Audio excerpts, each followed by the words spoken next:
J'utilise des pigments et en fait je les mélange avec des médiums et des liants.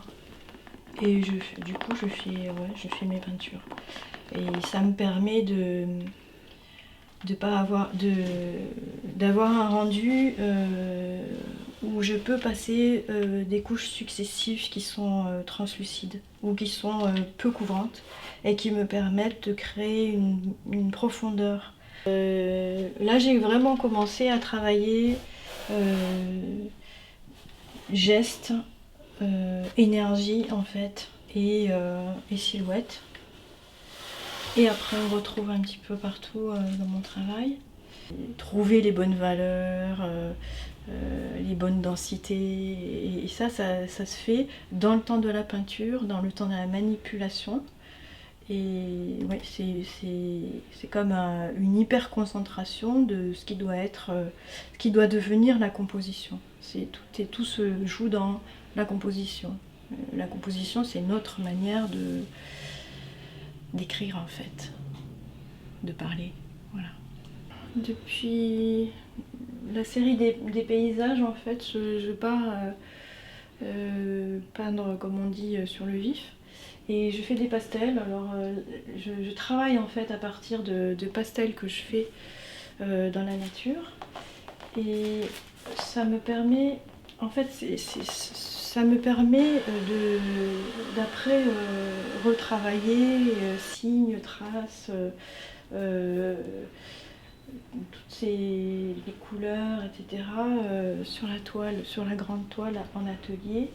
Et je me suis rendu compte que ça me convenait bien par rapport à la photographie, parce que la photo, déjà on passe par une machine, donc ça réduit mon champ visuel déjà. Et puis en fait le pastel, c'est pas seulement un instant, c'est un temps. En fait, un temps où je reste un moment, la lumière change, le pastel change en même temps. Et c'est toute cette palette en fait de couleurs qui se sont passées et qui sont inscrites sur le papier qui me permettent après de peindre ce moment vécu qui n'est pas un moment instantané, c'est quelque chose qui est un petit peu plus imbriqué. Et que je veux remettre en vertical pour voir où je vais maintenant. Pour redessiner les arbres. Là j'ai dessiné les textures, j'ai mis un peu les valeurs un peu partout. J'ai travaillé un peu la matière. Et voilà, maintenant je vais recentrer sur certaines formes reconnaissables des troncs. Et comme ça, ils vont quelquefois être mangés par la matière et puis des fois s'extraire par des lignes. C'est par exemple le dessin de base.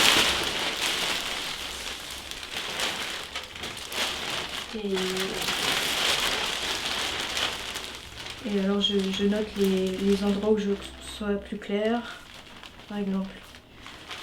Ensuite, je mets de la peinture dessous et après j'applique. J'applique dessus et ça me donne des choses. Par exemple, ce serait une manière de souligner une forme tout en ne la contraignant pas. Donc voilà, par exemple. Ensuite, j'utilise d'autres pinceaux plus gros. L'important c'est que à la fois il y ait cet espace comme ça avec de la matière qui crée la profondeur et puis des variations de touches qui peuvent passer par le pinceau très fin, des brosses, des très grosses brosses ou quelquefois des pinceaux qui me permettent de faire des traces multiples et des ondulations. Voilà, j'utilise beaucoup d'outils différents pour avoir toute une gamme en fait de signes.